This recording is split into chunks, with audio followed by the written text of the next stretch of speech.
My daughter insisted on taking part in a parent swap event so she could experience a different kind of upbringing. She spent the day at her friend's home while her friend came over to my house. I helped her friend with his homework, set strict limits on his screen time, and carefully assisted him in designing a plan for both studying and life. At the end of the day, her friend looked me straight in the eye and said, "Sir, you're so outdated. You're still clinging to the old-fashioned parenting methods of a bygone generation. With a dad like you, Lily is incredibly unlucky." I hadn't expected that when my daughter returned she would grumble, "You're not nearly as attractive as Mr. Kim, and you never spoil or understand me like he does. Mom's right. You're not cut out to be my dad." After some deep reflection, I decided to try to live up to my daughter's wishes and learn a few things from her friend's father. Yet even then, she continued to dislike me. Before long, I found myself overwhelmed by the impossibility of balancing work and family life, and I fell seriously ill. When I asked Lily for money, she shot me a frigid glance and said, "You're already old. You've had your share of life. Why waste money on you? I already gave the money to Mr. Kim so he could hire a nanny. You'll have to figure things out on your own." In my despair, I passed away. When I awoke once more, I had been given a second chance at life, and now it was her friend's father who was teaching me how to be a parent. He remarked, "Although you've only been my dad for a single day, I've already had enough. How can anyone have such a boring dad as you?" Then 13-year-old Evan rolled his eyes and added, "Lily's so unfortunate to have a dad like you. At least she's lucky to have met me." Just like in my past life, Evan handed me a handwritten booklet. The cover read, **, a guide to being a parent. When I first heard those words in my former life, I was thrown into a deep crisis of self-doubt. To the outside world, my relationship with my daughter had always seemed strained, and I couldn't help but wonder if my parenting style was truly at fault. But my misfortune truly began with that booklet. After I married my wife, Daisy, she quit her job, insisting, "When you marry a man, you marry his wealth and support. I have no desire to work myself to exhaustion after marriage." Thankfully, I had a respectable job, so supporting our family wasn't a huge burden. Yet after I altered my parenting approach according to the booklet's advice, I found myself working harder than ever, day in and day out, year after year. At home, I was responsible for every detail in caring for Lily and offering her emotional support. I became nothing short of a household machine. Despite all my efforts in raising her, she eventually ran off with a troubled boy with dyed hair, became pregnant out of wedlock, and after being abandoned, she resolved to leave the country, vowing to become an independent heroine who would make that scoundrel regret his actions. Meanwhile, the scoundrel continued his carefree life, while I, the so-called cheap dad, had to work even harder just to send her a large monthly allowance. When she later returned to the country, she rarely contacted me. I hoped that deep down she was still grateful, even if she didn't show it. However, when I requested money to cover my mounting medical expenses, Lily replied with sarcasm, "How pathetic can you be? You're 75 years old and can't even scrape together $1,000 for your own treatment. Look at Mr. Kim. He's always carefree, and even in his old age he's free of ailments. Unlike you, always whining about one pain after another. Having a dad like you is nothing but bad luck." I ended up abandoned on the hospital steps for an entire day. Looking back on my life, I finally realized she had despised me from the start. I don't know where things went so terribly wrong. Was it when I sacrificed my own health to save money for her to buy dolls? Or when I gave up my hobbies and my own sense of dignity just to please her and Daisy? Now I understand. It no longer matters what the reason was. What matters is that I have the chance to live again. This time, I will live for myself. I tossed the booklet aside and gathered Evan's belongings. He was startled and asked, "Sir, what are you going to do?" I offered a faint smile and said, "I'm not a competent parent, so I certainly can't educate you. It's best if I send you back so you don't waste any more time. He opened his mouth in protest but couldn't find the right words. His house was just down the street from mine, so it didn't take long to get there. When I opened the door, I found Alan, the man who had become a sort of surrogate father, letting Lily ride a horse while she happily ate an ice cream. Evan immediately became angry, stormed in without even changing his shoes, snatched the ice cream from Lily's hand, and shouted, "Why are you eating my ice cream? Why are you bossing my dad around? Your dad is over there. Go away!" Lily looked at Alan with a hurt expression and didn't even glance at me. Alan sighed and gently said to Evan, "Isn't today the parent swap event? Why have you come back already?"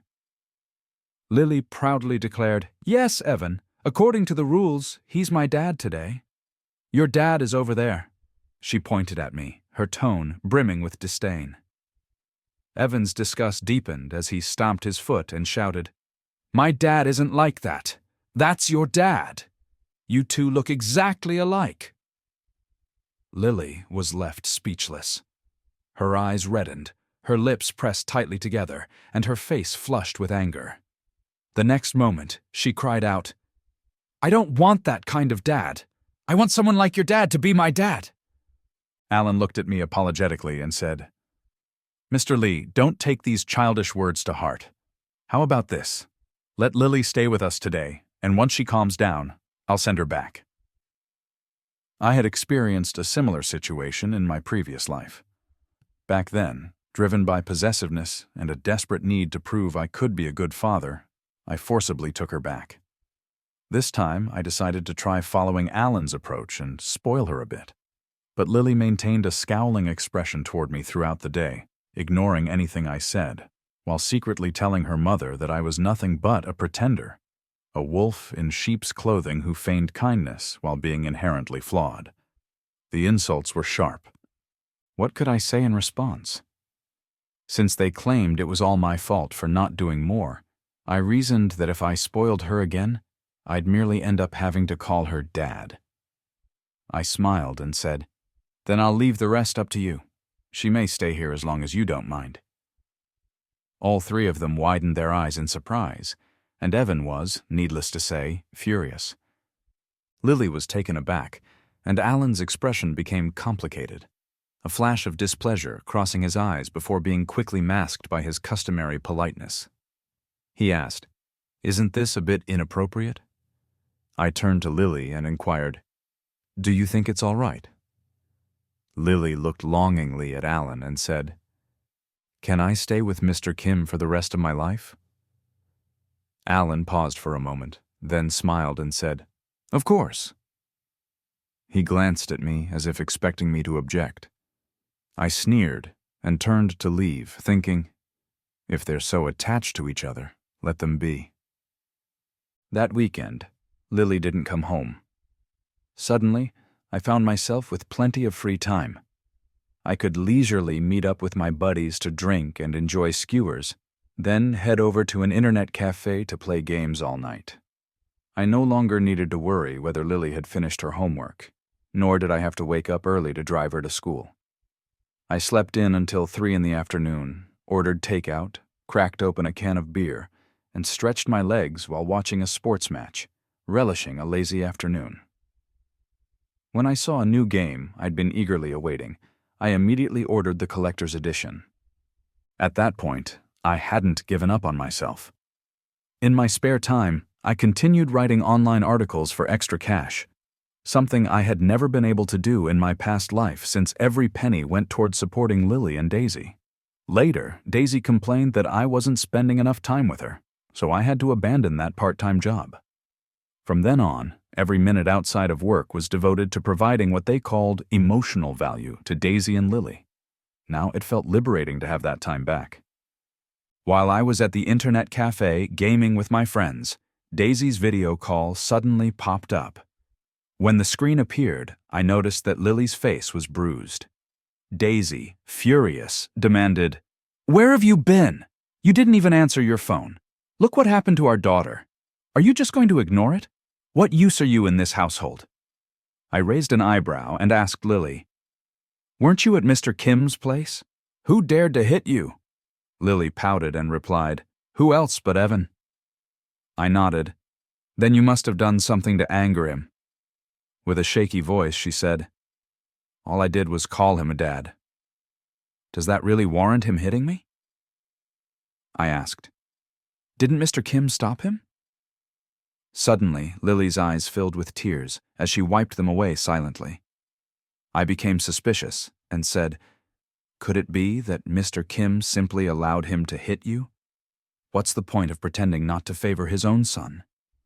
Daisy interrupted sharply. Don't let your dirty thoughts judge Alan. He's always so polite and gentlemanly. He would never show favoritism. Here we go again. Every time I questioned Alan's warm-hearted persona, Daisy was the first to defend him. Under her subtle influence, Lily firmly believed that Alan was the perfect father figure. Yet she completely forgot that all her material comfort and freedom from worry were provided by my hard work. Alan's concern was merely lip service, and aside from the parent swap day, Lily had never truly spent time with him. But this time, without my interference, Lily stayed at Mr. Kim's house for 3 days. What transpired during that time, I have no idea. All I know is that now she no longer echoed Daisy's words like she used to. Instead, she simply kept her head down in disappointment. Daisy furrowed her brows and said to me, Lily's in such a bad state. I think the person who tied the knot should now untie it. How about I take her to live with us for a few days, let the tension settle, and then bring her back, since you're not home? Before she could launch into her usual round of persuasion, I quickly interjected, Sure, enjoy yourselves. Both of them were taken aback. Daisy asked uncertainly, Are you serious? I waved dismissively. Yes, really. Don't dally. I have business to attend to. I swiftly ended the video call and returned to my game. In my previous life, on that afternoon when Lily abandoned me at the hospital door, I had pondered many things. At one point, I suddenly awoke with a memory of when I named Lily. Daisy had suggested calling her Ji Teng Tung. I realized then that from the very beginning, I had lost. My entire life had been spent chasing a fleeting wind that would never rest with me. Since I couldn't capture it, I decided to stop chasing it all. When I finally returned home, Daisy deliberately pointed to a black swan cake on the table and remarked, Alan specially bought this for you. Look how well he treats you.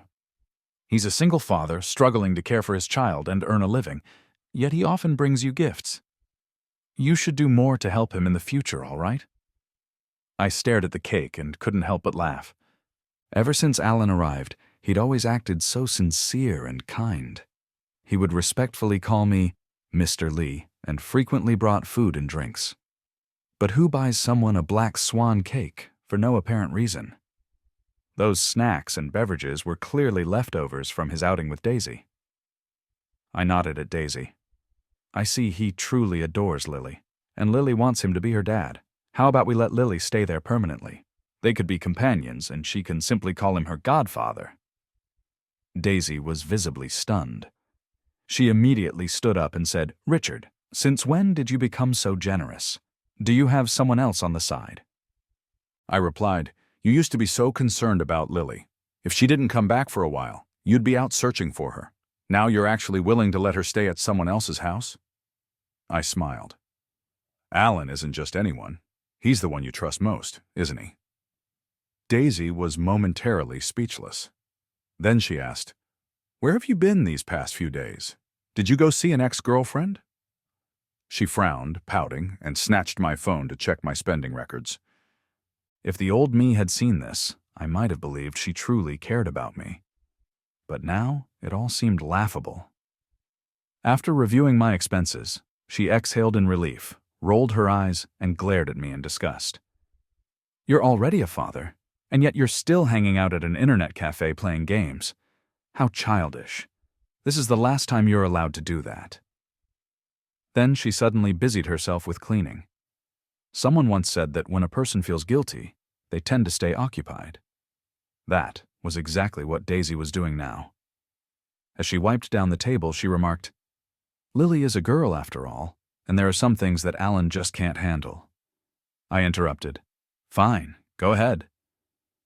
She widened her eyes, pursed her lips, and hurriedly added, Alan and I are just simple friends. Don't overthink it. With the kids around, nothing inappropriate will ever happen. Even when they're alone, we wouldn't do anything. Her eagerness to justify herself was laughable. In my previous life, I never witnessed this side of her. Back then, I had tried to catch evidence of her infidelity, but each time I failed. She even turned the tables and accused me of being controlling, claiming she was an independent woman entitled to her privacy. I no longer cared about her accusations, but she was the one growing increasingly nervous. What a spectacle. I'll never forget the day when, at 75, I discovered that she had taken a trip with Alan. She said to me, "We were merely admiring the scenery and watching the snowfall. We never even held hands. It's always been like that. Were it not for you, I wouldn't have so many regrets in this life." She believed that by controlling any physical contact with Alan, she was being loyal to me. Every time Lily stood by her, accusing me, she would say, "Mr. Kim was Daisy's first love. Had it not been for you, they would have reconciled long ago. You monopolized her life, and now that she's kind to Mr. Kim, what's wrong with that?" I'd had enough of those days. After they moved out, I packed my things and returned to my hometown. During this period, Lily posted 3 messages on social media. She wrote, "Finally, God sent me my real dad." Then, "Evan is so annoying. Mr. Kim isn't just his dad." And finally, "Had another fight with Evan today. My real dad must have died. No call from him at all." Not long after, Alan called me. He said, "Mr. Lee, Lily misses you. Please come back soon." His voice laced with exhaustion, as if he could no longer put on a facade. I didn't respond immediately, and only returned the day before New Year's Eve. I didn't inform Daisy of my return. As soon as I opened the door, I saw Daisy and Alan together in the kitchen making dumplings, while Lily sat nearby mixing the filling, smiling at Alan and asking, "Dad, do you think I mixed the filling well?" Just as Alan was about to reply, he noticed me standing in the doorway. In a moment of panic, he hurriedly stood up and awkwardly explained, "Mr. Lee, please don't misunderstand. Lily meant to call me her godfather." Daisy, blushing, also inquired, "Why did you suddenly come back?" I asked, "Where's Evan?" Lily quickly answered, "He's always jealous of me. After breaking my things, he ran off. He's probably waiting for Mr. Kim to fetch him, but I'm sure Mr. Kim isn't the type to show favoritism." Alan forced a smile and tried to remain calm, though I could tell he was anxious. I knew full well that he had been sending me messages every day, subtly urging me to return quickly. Clearly, he couldn't handle Lily any longer. In the booklet written by Evan, he described Alan as a composed gentleman who was always the good guy. But the truth was, he wasn't without his temper. He just managed to hide it well. No matter how skilled an actor one might be, everyone has their limits. I raised an eyebrow, feigning nonchalance. "Oh, so the kid I saw earlier was really Evan." Alan immediately stood up and asked, "What happened to him?" I shrugged. "I don't know. It seems he's been hanging out with some troublemakers." Alan's expression darkened instantly. He was about to leave, but Daisy grabbed his sleeve. Biting her lip, she said, "He's only 13. He'll come back once he cools down. If you leave now, it'll only fuel his temper. Besides, you promised Lily you'd make dumplings with her." Alan's face showed visible concern as he tried to hide his worry. Lily tugged at his hand, exclaiming, "Godfather, you promised to make dumplings with me, and this time it's Evan's fault that you can't leave." I couldn't help but laugh. "Sweetheart, that's not right. Mr. Kim is just showing favoritism toward his own son. What's wrong with that?" Lily shouted at me. "Alan wouldn't be biased. He spoils me the most." With that praise, Alan slowly sat back down. I silently snapped a photo of them and posted it on my social media. 15 minutes later, Evan burst in, knocking the entire table of dumplings over and striking Lily on the head with a rolling pin. Lily wasn't quick enough to dodge and clutched her head, crying out in pain. Almost simultaneously, Daisy slapped Evan across the face and seized him by the collar, about to strike him again. Alan shouted, "What are you doing?" Daisy gritted her teeth. "You saw it yourself. From start to finish, it was Evan who caused all the trouble. If I don't intervene, he'll only get worse and more arrogant." Alan was livid. He shoved Daisy away, growling, "But that doesn't give you the right to hit my son! And look at the daughter you raised, always stirring up trouble by following me around like a shadow. Isn't it exhausting? Don't you have any manners?" Then he turned to me and shot a cold glare. "As his biological father, don't you feel any shame?" I simply shrugged and smiled. If Lily doesn't like me and prefers you instead, what can I do? Should I act like the obedient daughter's slave you keep describing in your little guide, always hovering around her like a simp? I'd rather be divorced than be reduced to that. Alan's eyes lit up. Almost simultaneously, Daisy's eyes flashed too. I had once vowed that no matter what, I would never divorce Daisy, and I was determined to stick to that promise. That was why they did everything in their power to aggravate me. In my past life, I was torn apart by conflicting emotions. No matter how much they repulsed me, I refused to divorce. This time, however, I gave them exactly what they wanted. For a moment, Alan forgot that Evan was still on the floor crying in pain. After a brief pause, he helped the boy up. With feigned politeness, he said, "Mr. Lee, I didn't mean it that way. Don't throw mud at me. You and Daisy should settle your own issues. I'm leaving now." Before he departed, he exchanged a meaningful look with Daisy. Lily's behavior grew even more perplexing. After Alan's parting words, she rushed over, pleading, "Mr. Kim, don't leave. I want you to make dumplings with me." Alan quickly concealed his displeasure behind a smile. "I'll return after you two settle things." Lily's eyes shone with innocence, completely unaware of the disdain lurking in Alan's gaze. If he truly became her stepfather, Lily's happy days were doomed. Not long after Alan and his son left, Daisy began to sigh and mutter to herself, "You're hardly ever home these days. Where have you been? Off enjoying yourself?" I replied calmly, "Your husband has been missing for nearly half a month, and now you're questioning where I've been? Weren't you the one who didn't even call?" Her cheeks flushed, and a guilty look crossed her face. At that moment, Lily coldly remarked, "Why are you so angry? You're such a chauvinist. No wonder no one ever likes you. Unlike Mr. Kim, he would never behave like you." I sneered. "How long have you been living with a stepfather? You've figured it out all too well.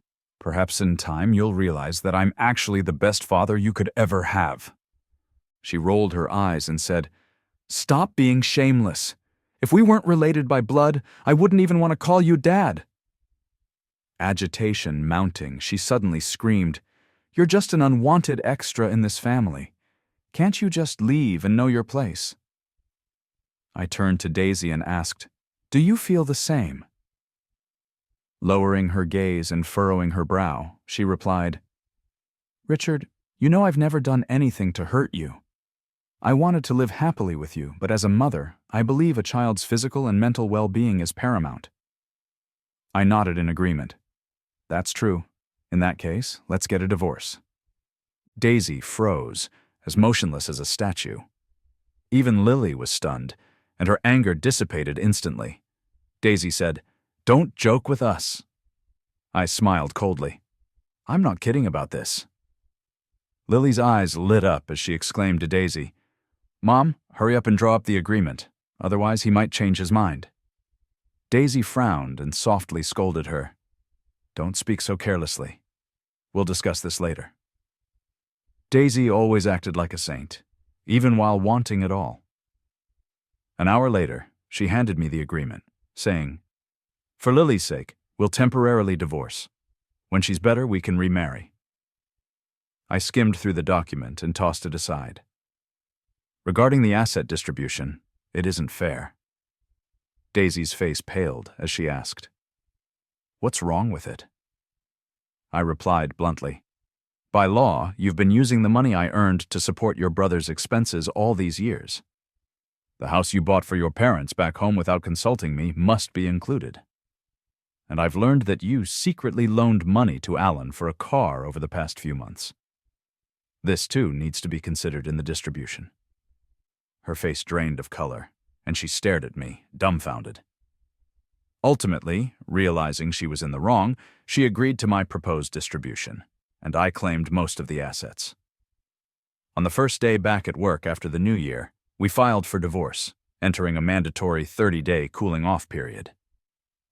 As I was packing up to leave, Alan came by to see me off. With a remorseful expression, he said, "Mr. Lee, I never expected this outcome. I'm truly sorry." I offered a faint smile. "If you two eventually marry, please take good care of Lily. Don't let her suffer." Alan nodded earnestly. "Of course, I treat all children equally, without favoritism." Daisy snorted and pretended to scold me.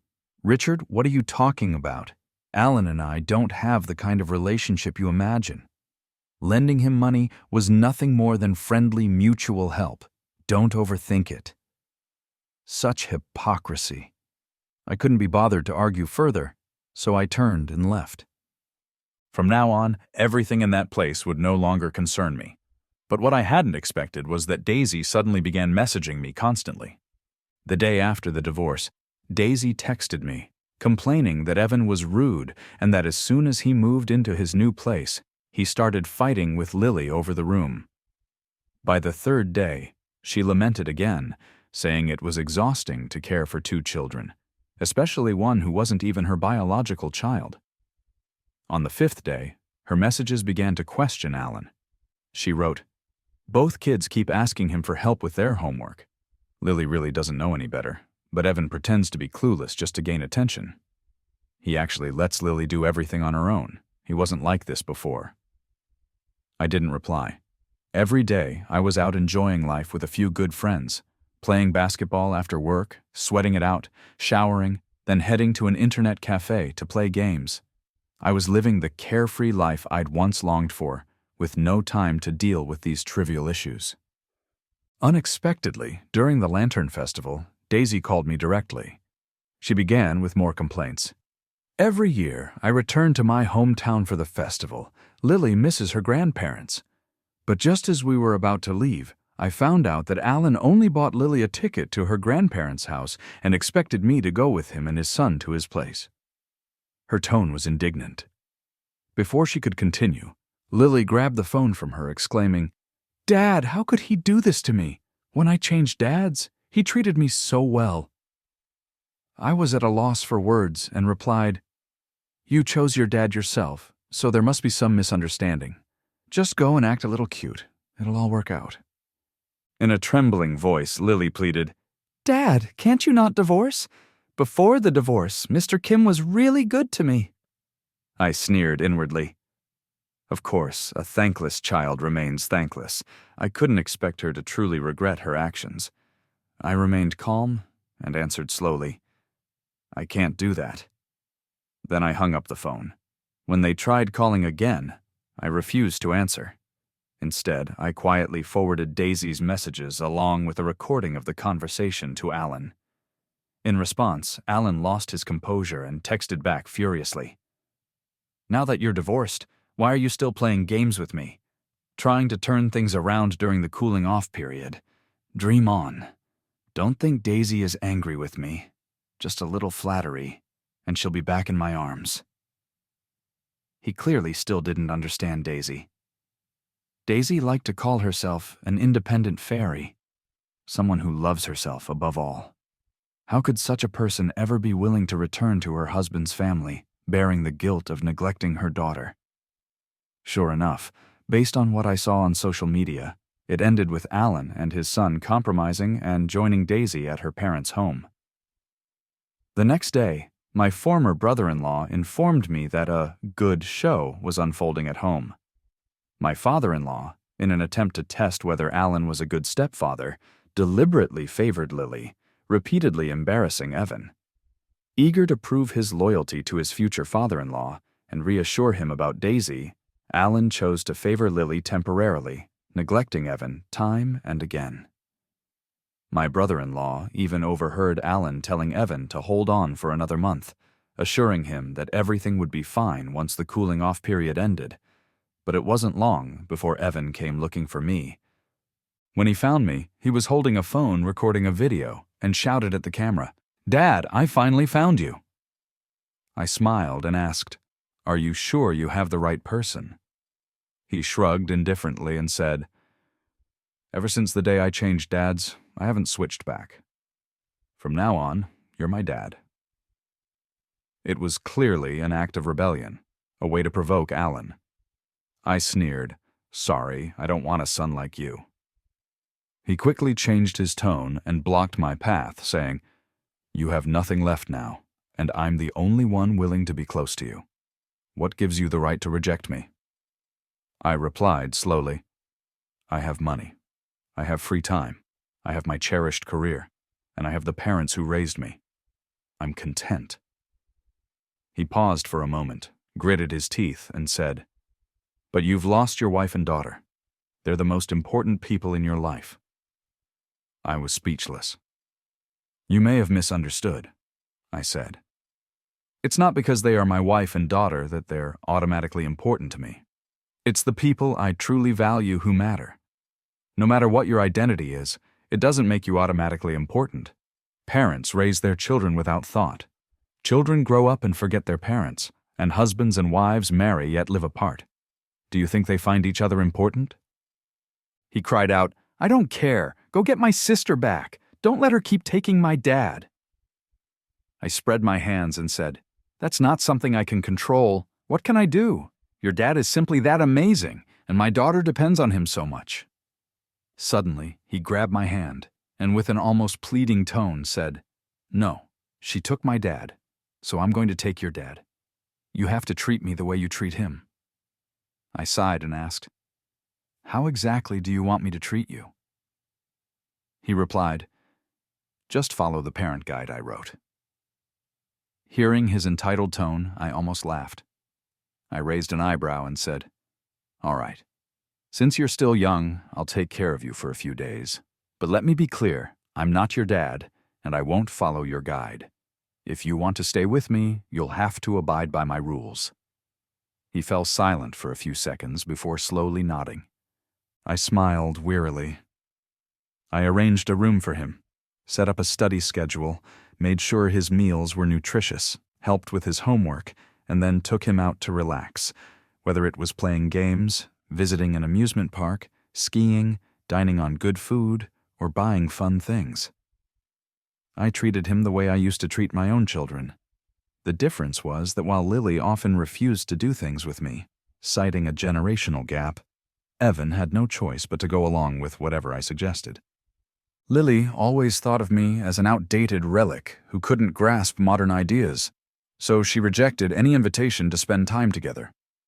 Even when I bought 2 tickets to see her favorite celebrity, she'd ask if I could go alone, unwilling to be embarrassed in front of her classmates. That truly bothered me.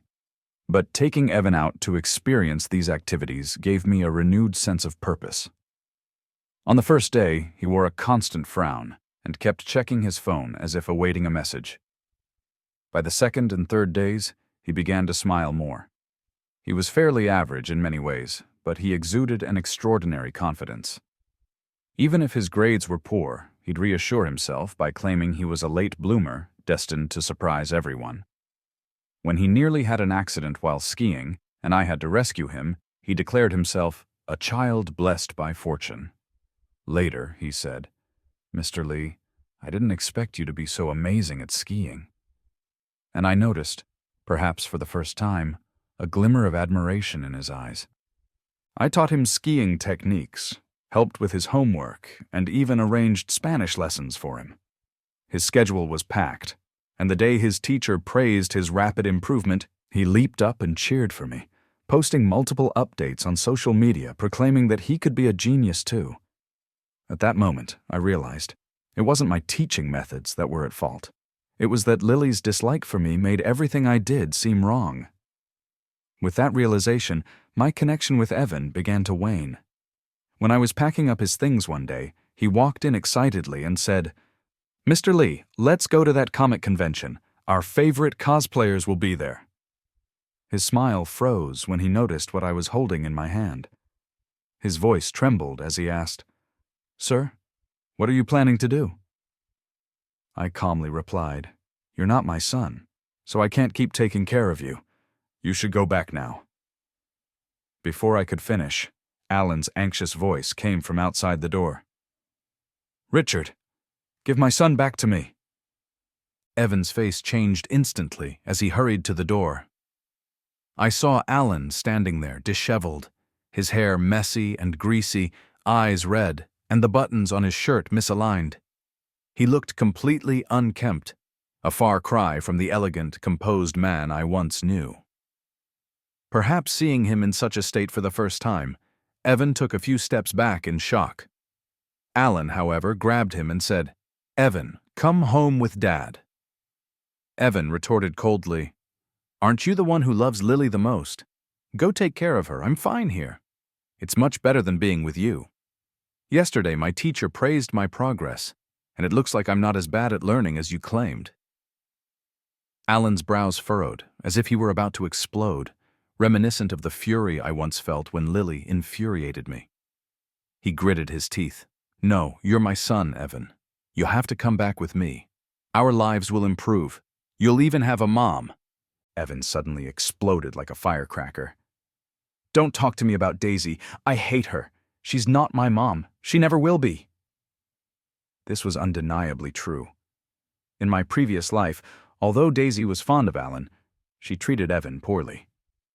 They were like fire and water, clashing repeatedly as Evan argued with his stepmother over and over. Since their marriage, Evan had rarely visited Alan, while my rebellious daughter frequented his house. At that moment, Alan snarled, "You've been fooled by Richard. Don't listen to his nonsense. Come back with me now, or I'll beat you." Evan forcefully shoved his hand away, his disgust written all over his face. I managed a slight smile and said, "It's getting late. Please leave, both of you." Evan panicked and clutched my arm. "Dad, where are you going? Take me with you!" In a flash, Alan swung a punch, hitting Evan and sending him sprawling. Alan bellowed, "I'm your dad, Evan, you ungrateful little brat!" Evan was stunned by the blow, but quickly pushed Alan aside and ran out.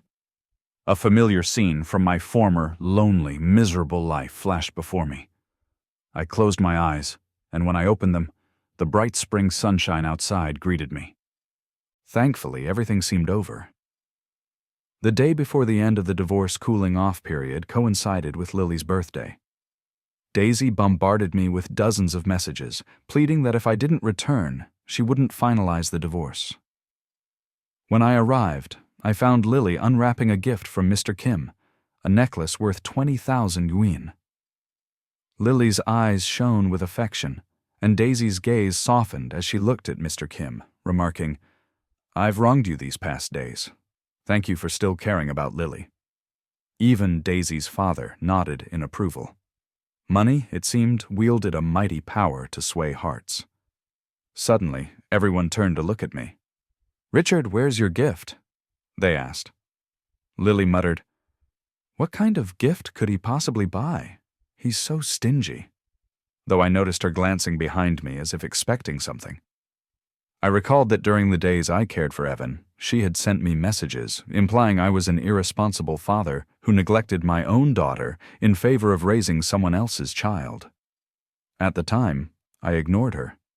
Now, I followed her logic and admitted, I knew Lily wouldn't appreciate a gift from me, so I didn't buy one. Instantly, everyone's expression changed. Lily's face filled with resentment.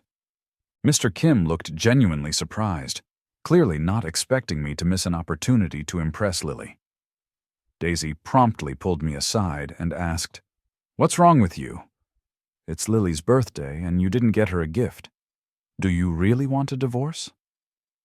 I looked at her coolly and then laughed. "What do you think?" "I'm not just pretending," I replied. Her eyes widened, and she bit her lip. "Richard, you wouldn't have a mistress, would you?" I shrugged and retorted, "Don't play the victim. I know exactly what you're up to. I don't have time to debate this. Just finalize the divorce." Daisy pressed her lips together. "Richard, actually, we don't need to go this far. Over the past few weeks, I've thought a lot. You've always treated me well. You're the best person for me. As for Alan, I've seen through him. He has his own flaws. I don't want to start over with someone new," she added. "And besides, Lily is our daughter. Alan's presence won't change that. You should be more generous. Think of it as having an extra person to help raise our daughter." I was momentarily speechless. I felt as if I were about to crack. I pinched the bridge of my nose and said, "You must be out of your mind. What nonsense are you talking about? So you expect me to labor outside, earn money to support both your life and Alan's carefree one?" Daisy said softly, "I didn't mean it that way." I replied curtly, "It doesn't matter what you meant. I really don't care about your ramblings." I turned to leave, but she suddenly grabbed my sleeve and said, "Fine, I promise I'll cut ties with Alan."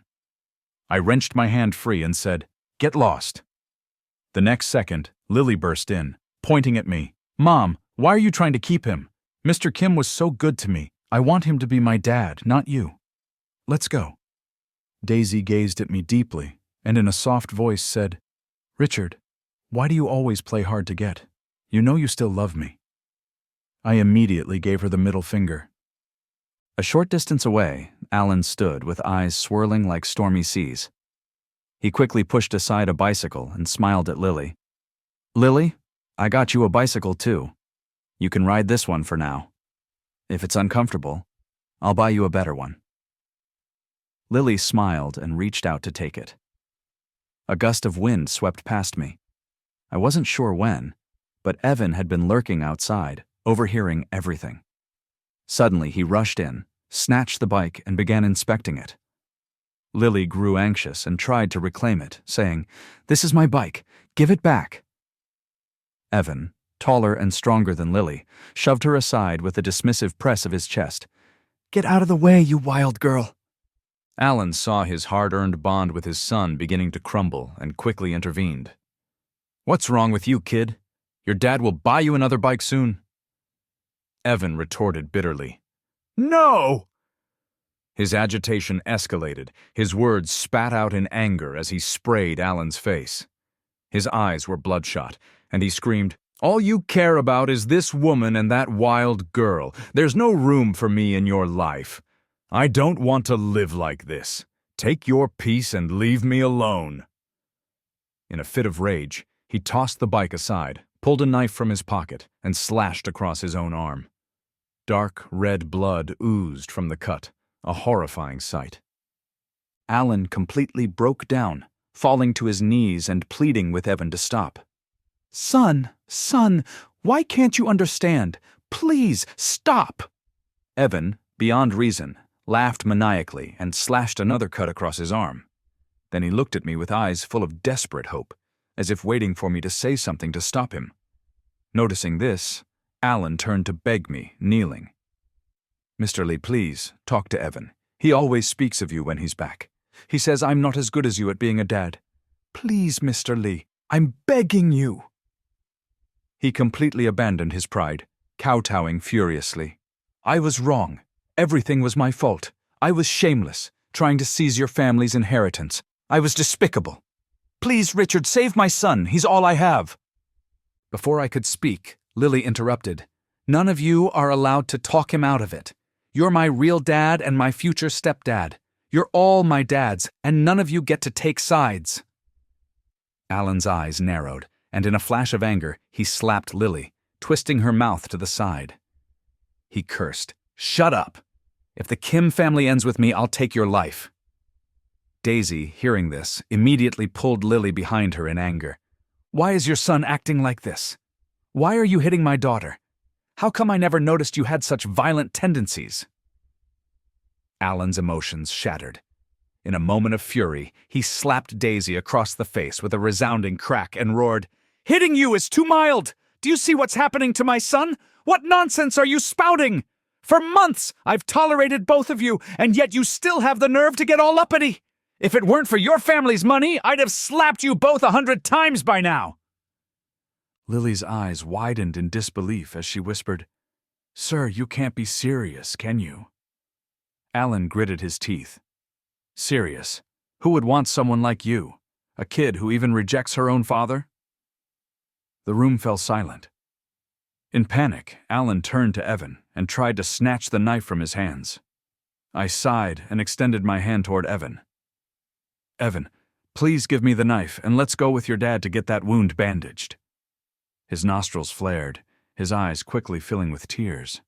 Then, in an action that shocked everyone, the knife, already almost in my grasp, was suddenly pulled back with astonishing speed. The air was heavy with tension as Alan's cries echoed endlessly. Evan died at the age of 13. No one ever knew what he was thinking in his final moments. I vaguely recalled that in my previous life, when I lay in a hospital bed awaiting death, he had come to see me once. Back then, he had always looked down on me and treated me with disdain. Yet when I was on the brink of death, he was the only one to visit. At that time, he'd been living abroad for many years, returning only during holidays. But that day, he crossed oceans and mountains, walked into a small hospital room and softly said, "I'm sorry." His words were gentle, and I heard them clearly. That was the real reason I had taken him in. After that, Alan developed a severe mental illness and was hospitalized for an extended period. Once discharged, he disappeared for several days. Then, unexpectedly, Daisy came to me with Lily in tow, looking at me earnestly. "Honey," she said, "let's start over. From now on, it'll just be the three of us in this house." Lily hesitated for a moment before saying, "Dad, I miss you. Please come home. I'll listen to you from now on." I let out a helpless laugh and said, "If you won't cooperate with the divorce, then let's take this to court. I have plenty of time." Lily burst into tears and clutched my arm. "Dad, I was wrong. You're the one who loves me most in this world. Don't leave me. I'll change. I'll be good. I won't look down on you anymore." I took a deep breath and coldly looked at her. In that moment, I could almost hear the echoes of words she had once said in my past life. Words like, "At our age, why bother with treatment? You might as well just die." At the thought of it, I sneered, shook her hand off, and walked away without hesitation. They pestered me relentlessly for over a month. Wherever I went, I could hear their apologies. Just as I was about to finalize the divorce, Daisy informed me that she had agreed to it. I didn't ask why her heart had suddenly changed. I simply signed the papers swiftly, ending that repulsive relationship. I changed all my contact details and moved to a small northern city to begin a life of early retirement. One afternoon, my mother told me that Daisy had fallen and become disabled. While cleaning the windows, she had accidentally tumbled down the stairs and sustained permanent injuries. My mother also mentioned that Lily, unable to find me, often went to her for complaints. She said that Daisy's sudden willingness to divorce had a reason. Then, unexpectedly, Alan reappeared. He managed to charm Daisy into his bed, and afterward, he kneeled to apologize, promising he would treat both Daisy and Lily well after marriage. Daisy believed him and agreed to divorce me. But once Alan married her, he became a loving, doting husband in public. Behind closed doors, however, he skillfully applied psychological pressure on Lily, crushing her spirit, making her doubt her self-worth. Even when Lily made progress in her studies, he would remark with disappointment, "I thought you could do better." Many couldn't understand why, even though he appeared to treat Lily so kindly, the child seemed to live in an environment where neither a true father nor mother cared for her. I smiled inwardly. That was the brilliance of Alan, a master of psychological control. Now, with Daisy's legs permanently injured and Lily still in her first year of middle school, their struggles were far from over.